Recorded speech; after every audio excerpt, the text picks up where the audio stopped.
Alhamdulillahi nahmaduhu wa nasta'inuhu wa nastaghfiruhu wa nu'minu bihi wa natawakkalu alayh. Wa na'udzu billahi min shururi anfusina wa min sayyiati a'malina. May yahdihillahu fala mudilla lahu wa may yudlil fala hadiya lahu. Asyhadu an la ilaha illallah wa asyhadu anna Muhammadan abduhu wa rasuluh. Sallallahu alaihi wasallam tabaraka wa sallama tasliman kasiran kasira amma ba'd. Bismillahirrahmanirrahim. Wa man ahsanu qawlan mimman da'a ila Allah wa amila salihan wa qala innani minal muslimin.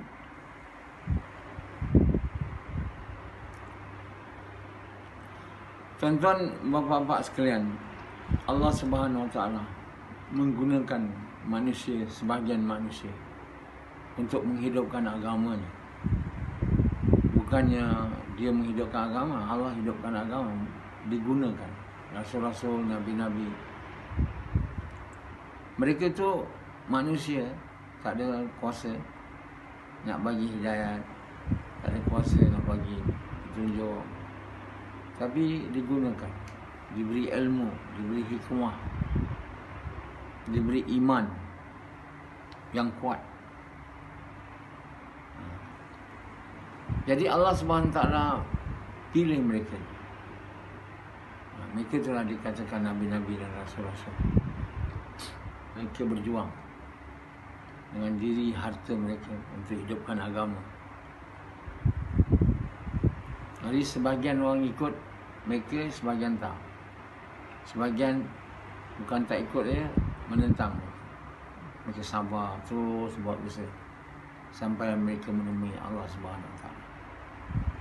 Jadi begitulah orang-orang ni dihantar oleh Allah Taala dari masa ke semasa, dari Adam alaihissalam sampailah kepada Nabi yang terakhir Muhammad sallallahu alaihi wasallam. Selepas tu tidak ada Nabi lagi.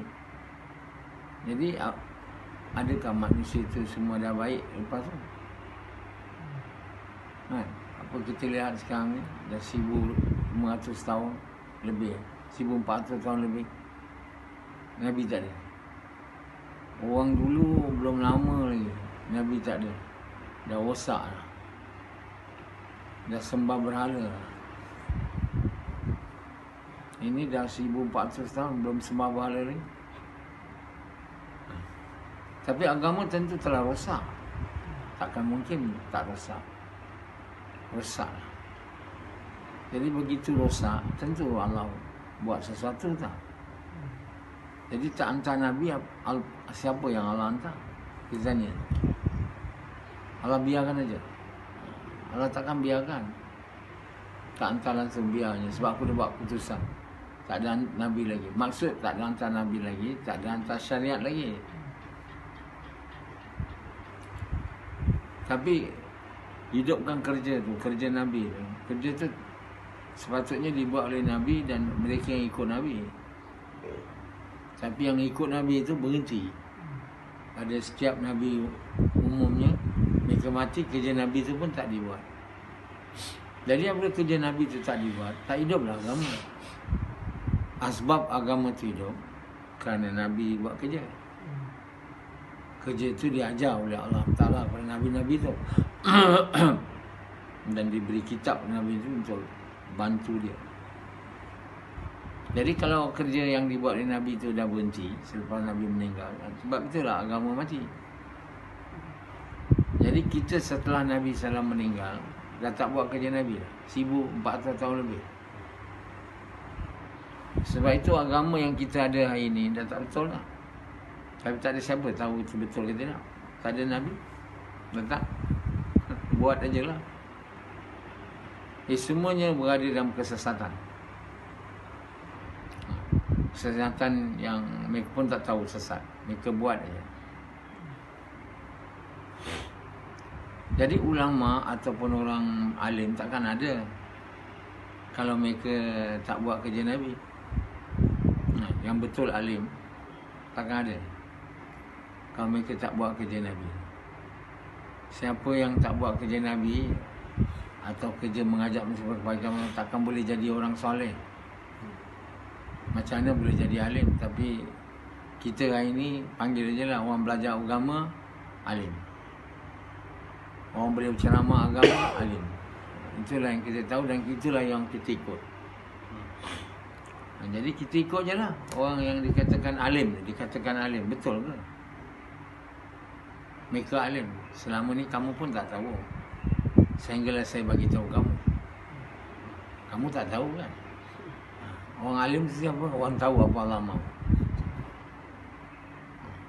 dan berbuat seperti mana Allah mahu. Jadi orang yang tahu apa Allah mahu namanya alim. Orang yang berbuat seperti mana Allah mahu namanya ulama. Nama alim ulama. Sekarang banyak dia orang kata alim ulama tapi tak tahu apa Allah mahu, tak buat seperti mana Allah mahu. Jadi kita ikut orang tu. Hari tentulah tak betul. Tak tahu apa Allah mahu.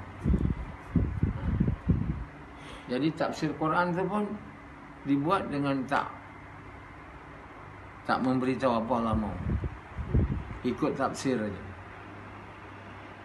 Sebab itu tak banyak buku tafsir dibuat. Tak ada siapa tahu tafsir. Tafsir ni, Quran ni, yang nak akhirnya nak tahu apa Allah mahu. Allah bagi tahu cerita-cerita Nabi Musa. Bukan cerita je. Dari cerita tu apa yang Allah mahu. Dari cerita itu apa Allah mahu. Sufyan langsung tak baca Quran. Sufyan. Quran Arab pun tak baca. Quran terjemah pun tak baca. Yang tafsir lagi lah dia tak baca. Apa pun tak baca. Jadi orang macam Sufyan tu tak minat nak tahu apa Allah mahu. Langsung tak minat. Yang baca Quran pun tak minat nak tahu apa Allah mahu. Nak baca untuk pahala je. Jadi membaca Quran tu nak selamat. Kalau kamu nak selamat dari Dajjal, baca surah. Surah apa? Al-Kahfi. Tiap pagi Jumaat konon. Jadi macam mana boleh baca Al-Kahfi selamat dari Dajjal? Tak faham. Kalau kamu nak diampun itu semua, selamat dari azab kubur, baca surah Al-Mulk. Kalau mau murah rezeki, baca Al-Waqiah. Itulah. Jadi macam mana hubungan dengan baca Waqiah dapat rezeki murah? Macam mana dengan baca Al-Mulk dapat selamat azab kubur? Tak faham. Tapi itulah yang diajar. Katanya ada dalam hadis lah. Tapi dalam Quran ni yang saya tafsir selama ni tak ada pun. Tak ada baca ni selamat. Allah turunkan Quran ni untuk kita tahu apa dia mahu dan berbuat seperti mana dia mahu lah. Bila kita berbuat seperti mana dia mahu, barulah dia suka kita. Maksud hidup kita ialah nak buat Allah suka. Tak boleh kita dah buat Allah suka kalau baca Quran je. Kita buat Allah suka baca Al-Mulk, baca ni. Mana Allah suka? Oh, kita kata baca Al-Mulk ni selamat azab kubur. Sebab apa? Sebab baca surah Al-Mulk. Kita akan selamat azab kubur bila Allah suka kita. Kita dapat masuk syurga bila Allah suka kita. Bukan baca ni dapat syurga, baca itu dapat syurga.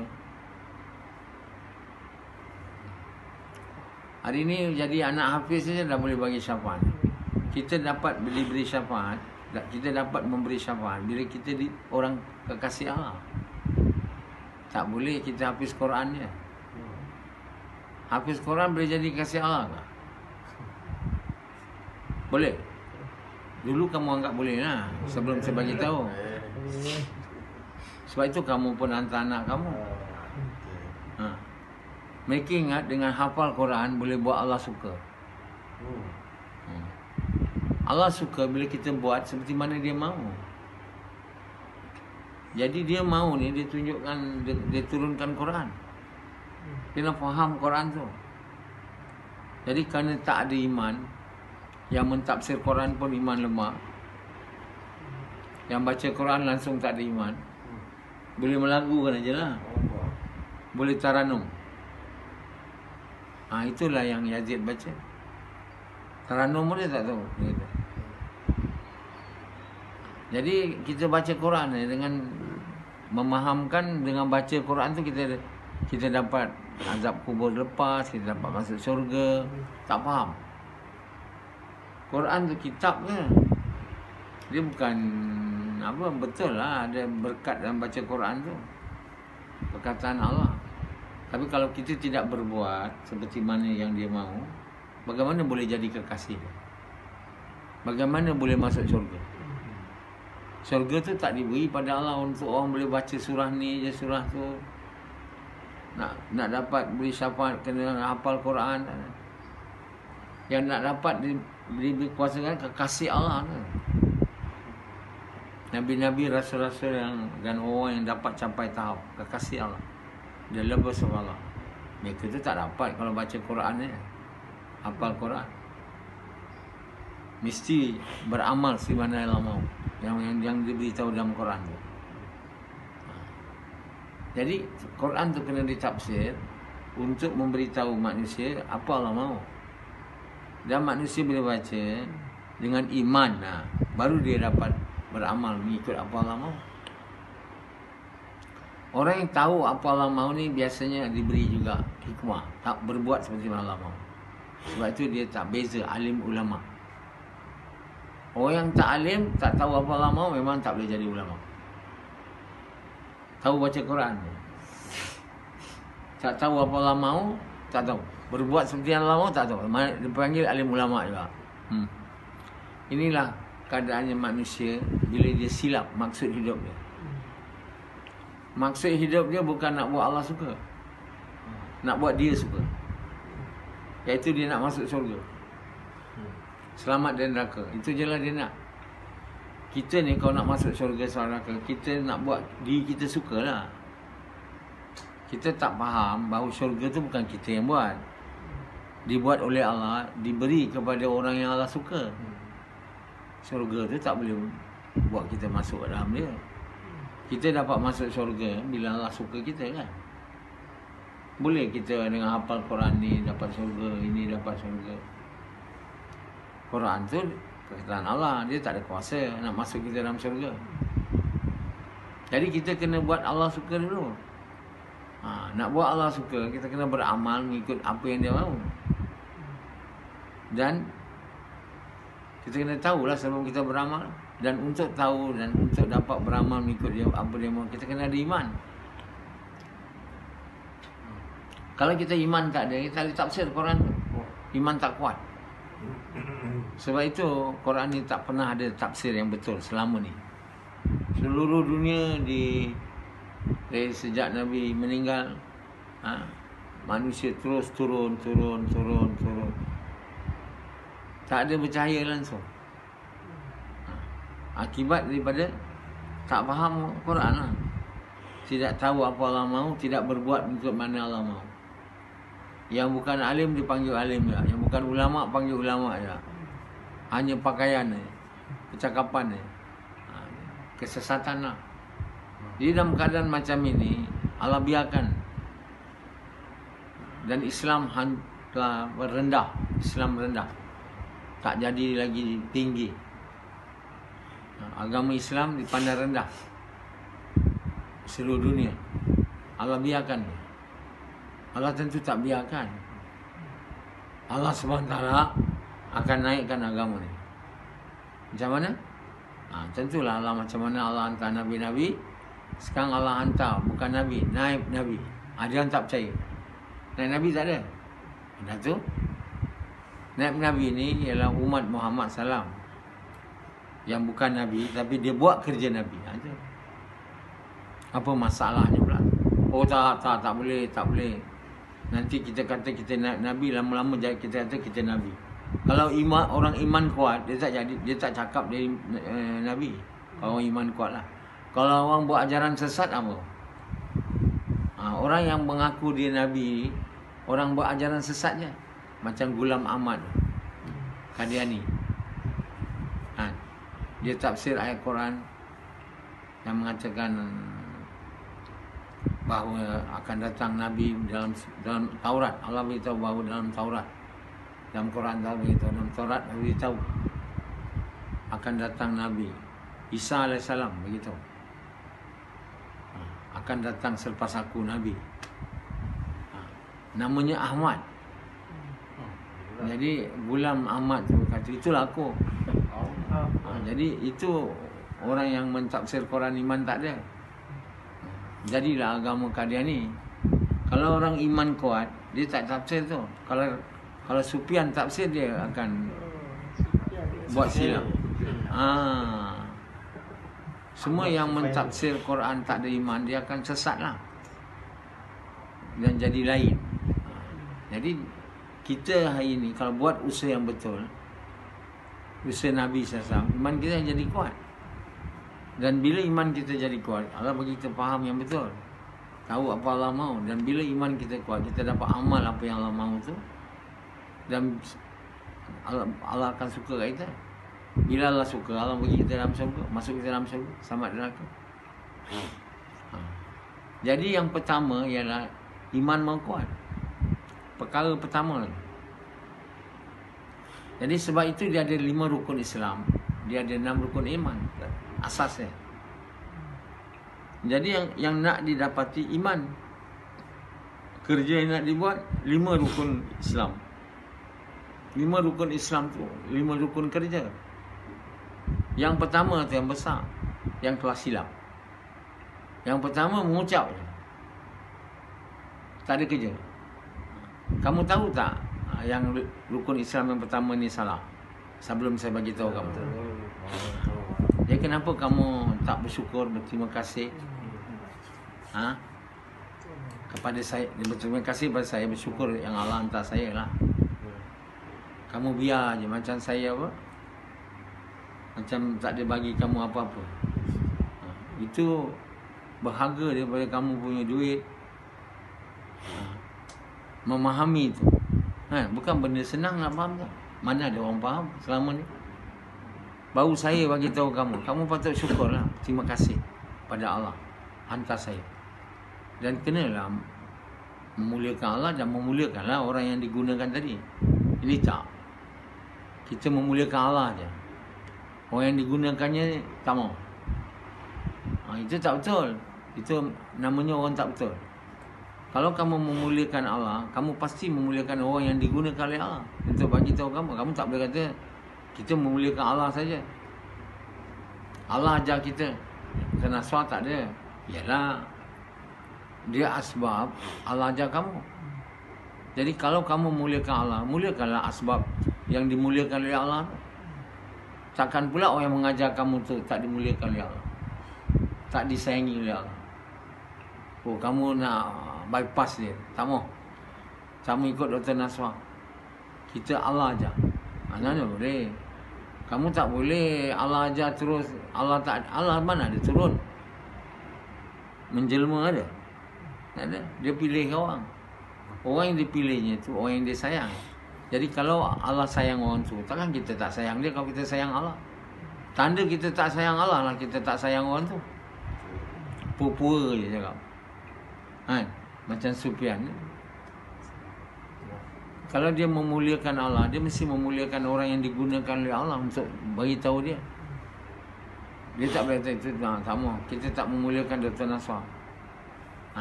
Allah yang bagi tahu tu. Dia tak bagi tahu.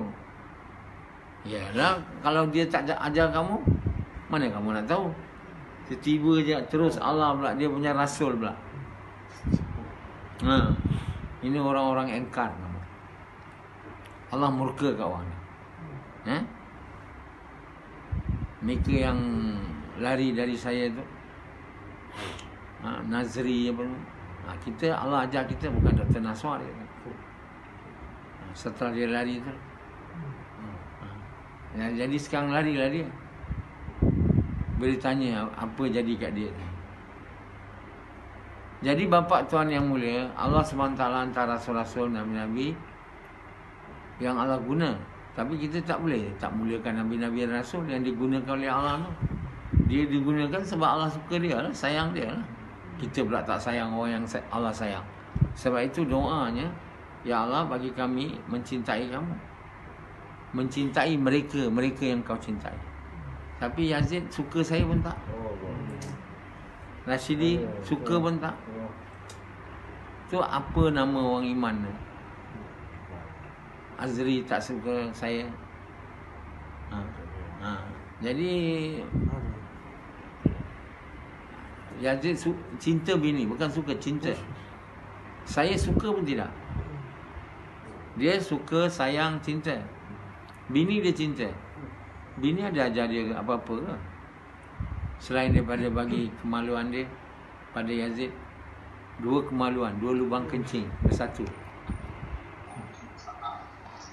Kan? Dia cinta. Yang saya ajar benda besar, dia tak suka pun. Rashidi pun tak suka, Sufyan tak suka. Kamu ni orang mulia ke orang rendah? Kamu maknanya orang rendah lah, tak suka, tak cinta orang yang dicintai oleh Allah kan. Sebab itu kita doa, ya Allah, aku cinta kamu, cinta pada orang yang kamu cinta. Dia tak boleh suka pun, cinta lah. Dan mencintai amal-amal yang kau cintai. Itu doa Nabi. Jadi kalau kita tak cinta Dr. Nasrah, mana suka pun tidak, mana kita boleh tahulah iman kita kat mana. Jadi tuan-tuan bapa sekalian, Allah Subhanahu Taala pasti gunakan pada masa ni, bukan Nabi tapi umat Nabi yang buat kerja Nabi. Allah akan buat umat Nabi itu buat kerja Nabi. Allah akan buat. Inilah kerja Nabi yang saya ajar kamu. Siapa boleh ajar kamu ni? Yang kita sebarkan ni, supaya orang juga dengar. Tapi nak belajar kerja Nabi tak bolehlah dengar ceramah je. Kena datang lah, buat kerja tu, baru boleh buat kerja tu. Dengar baguslah, tapi tak buat apa yang kita dengar tak jadi.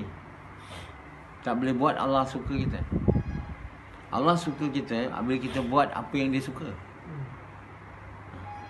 Dia suka kita strive, berjuang di jalan Allah kan, untuk menghidupkan kalimah dan agama Islam. Itu dengan harta dan diri kita. Itu. Dengan niat nak suka Allah, itu dia suka. Dia tak suka, dia cakap kamu beriman kepada Allah, beriman dan semayang banyak-banyak,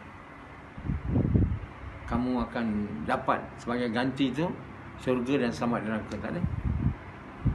Dia kata kamu beriman kepada Allah dan Rasul, berjihad di jalan Allah dengan harta dan diri. Dengan harta diri kamu sebagai ganti syurga. Dia kata aku telah beli harta dan diri orang beriman sebagai ganti bagi dia syurga.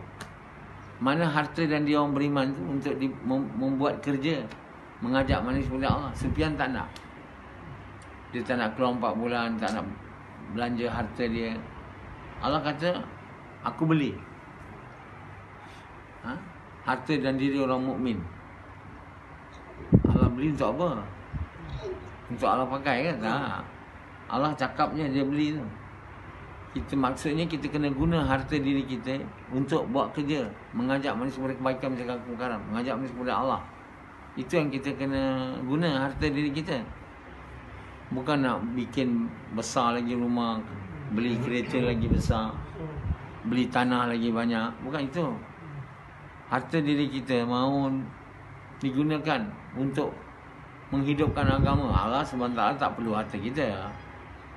Tapi kalau kita buat, Allah anggap Allah beli.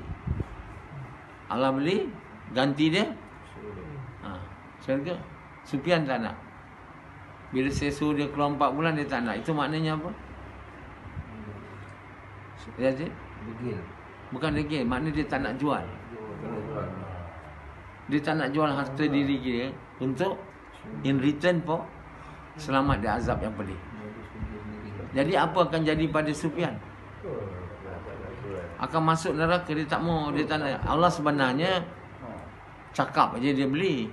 Sebenarnya dia juga bagi tu. Yang harta yang Sufyan ada tu, Sufyan beli ke? Sufyan punya ke? Tak Sufyan punya, Allah punya. Masih Allah kata aku beli. Saja nak pujuk kita lah. Kita ni kan suka berniaga. Aku kalau dah bagi ni, apa aku dapat? Jadi Allah bagi bahasa tu supaya kita mudah faham. Aku telah beli kita. Ada patut ke Allah cakap ni? Allah kata kau arang kau buat lah. Kau kan aku cipta. Degil sangat. Kalau bahasa dia, Allah tak bahasa macam tu. Aku telah beli harta dan diri orang beriman sebagai ganti bagi mereka syurga. Tak ada aku semayang, puasa kamu, tak ada. Sebab itu jalan umat ni mengajak manusia kepada Allah. Jalan Nabi. Katakanlah wahai Muhammad, inilah jalanku. Mengajak manusia kepada Allah. Bukan semayang kan. Bila jalan ini ikut, lain semua jadi. Bila jalan ini ikut, salat jadi, puasa jadi, semua jadi. Jalan ini tak ikut, semua tak jadi. Jadi harta diri kita ni milik Allah. Kita kena guna. Itu pun Allah tak suruh guna semua. Allah kata out of, daripada apa yang kami beri pada dia, kamu bagi sedekah. Charity. Kamu bagi daripada apa yang aku beri di jalan untuk menegakkan agama, untuk usaha dakwah. Jadi yang selalu dalam untuk kerja dakwah dan charity. Charity sedekah. Daripada apa yang Allah bagi kita, bagi sedekah. Jangan jadi orang yang tak mau sedekah. Sampai waktu nak mati baru menyesal. Nak sedekah. Kan? Nak jadi orang yang takwa. Masa nak mati dah. Masih baru tinggal nak sedekah. Kata Allah tak boleh. Allah tak boleh dah. Masa nak mati baru nak jadi orang bertakwa mana boleh. Jadi jangan tunggu masa mati datang. Allah bilang, sekarang buat. Bagi apa yang Allah, daripada apa yang Allah bagi kita di jalan Allah, untuk sedekah, untuk jihad, untuk buat kerja dakwah. Jangan minta duit pula dengan kerja dakwah tu. Tak? Kalau kita minta duit dengan kerja dakwah, dengan ceramah, mana kita tak adalah berniaga dengan Allah. Allah beritahu perniagaan ya. Kita pula berniaga pula. Dengan ilmu agama ni dapat duit. Jadi dengan ilmu agama ni, dengan ni kita jangan dapat duit. Berniaga dengan Allah. In return for jannah. Jangan duit, gantinya syurga. Saya tulis Quran ni, jangan dapat duit. Saya bagi ceramah ni, jangan dapat duit. Bagian dia, in return dia adalah syurga. Sebab itu tak boleh ambil duit. Kalau ambil duit, syurga tu tak dapat lah. Berniaga yang rugi lah. Kan? Jadi Allah SWT mau kita ikut jalan ni. Semua orang Islam kena datang pada jalan ni kalau dia mau selamat. Sufyan dia tak mau ikut jalan ni sebab dia cinta dunia. Dia cinta dunia dan takkan hilang cinta tu kalau dia tak ikut jalan ni. Untuk cinta dunia tu keluar, dia kena ikut jalan tu. Jalan Muhammad SAW. Mengajak manusia kepada Allah. Dengan harta dan diri. Dia diam. Dia tak nak buat. Berpuluh tahun dah dia ikut. Dia mau buat usaha tempatan aja. Dia tak nak korban harta dia. Sedekah tak nak.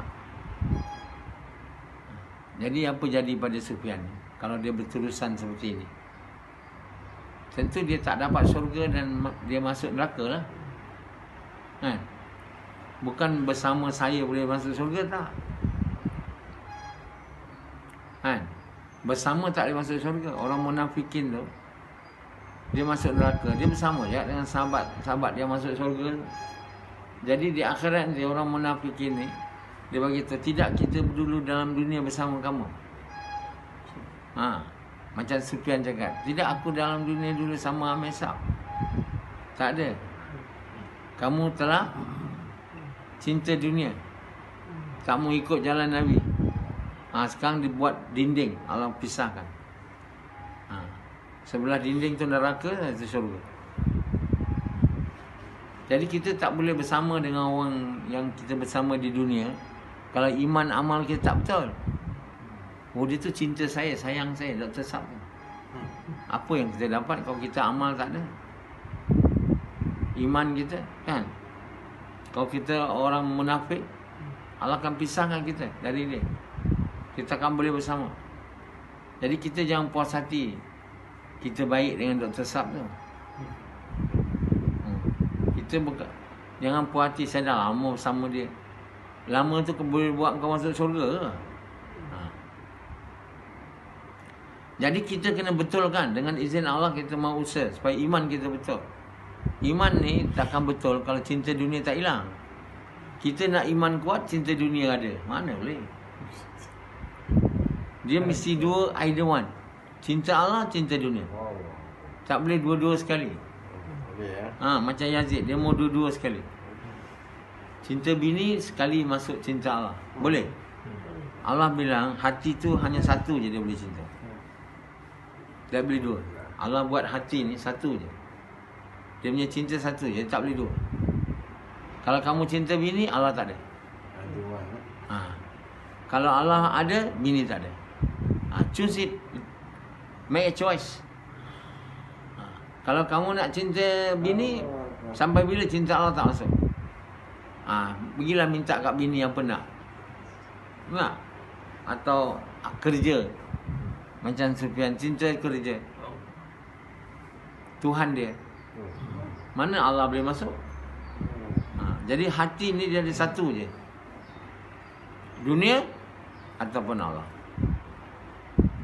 Jadi selamat tak mau. Mau dunia dengan Allah masuk. Tak boleh kata Allah. Jadi orang yang either one. So you make the choice. Kalau kamu nak dunia, tak usah korban jalan Allah. Macam Sufyan. Sufyan ni tanda dia cinta dunia, dia tak mau korban. Sikit-sikit je. Tak boleh jadi tu. Kena buat kerja ni dengan korban. Kerja mengajak manusia kepada Allah ni dengan korban. Bukan korban aja, kerja tak buat tak boleh. Kita keluar jalan Allah. Tapi jalan-jalan je, tak buat kerja, tak jumpa orang. Pergi Finland, pergi Switzerland, ikut jemaah, konon dakwah, kita tak buat kerja. Itu nama jalan-jalan. Kita dapatlah nampak cantik Switzerland itu semua. Beza dengan orang yang keluar sana sini, berjalan-jalan dengan keluar jalan Allah. Orang keluar jalan Allah ni keluar buat kerja. Pergi lorong ke lorong, jalan ke jalan kat sana. Orang bukan Islam dia ajak ucap kalimah. Yang Islam diingatkan kalimah dia ajak tak buat kerja dakwah. Itu baru jalan Allah. Kalau kita keluar je, makan, minum, masak, duduk taklim dengan bayan, orang bukan Islam tak pergi. Orang Islam pun kita kerja mainlah keluar. Dia kata keluar buat apa pula? Mana nak jadi keluar jalan Allah? Jadi jalan-jalan cari masjid lah. Jadi macam ini bukan berada di jalan Allah kan. Berjalan jalan Allah, kita kena buat kerja. Kerja Muhammad SAW, kerja Nabi-Nabi. Kita keluar jalan Allah tak ada rehat. Kita di tempatan pun tak ada rehat. Di tempatan pun kita buat kerja. Kita keluar pun buat kerja. Hidup kita kerja je. Sampai satu hari kita mati, kita rehat dalam kubur. Mana Ilah Rahmatullahi kata, kita kerja dalam dunia supaya dapat rehat dalam kubur. Kerja tu bukan kerja cari makan macam kerja Sufyan buat ni. Bukan kerja yang macam Yazid buat ni. Kerja yang dimasukkan tu kerja Muhammad SAW. Kita buat kerja kat dunia ni supaya kita dapat iman kuat, amal kuat, supaya boleh tidur dekat kubur. Okay guys.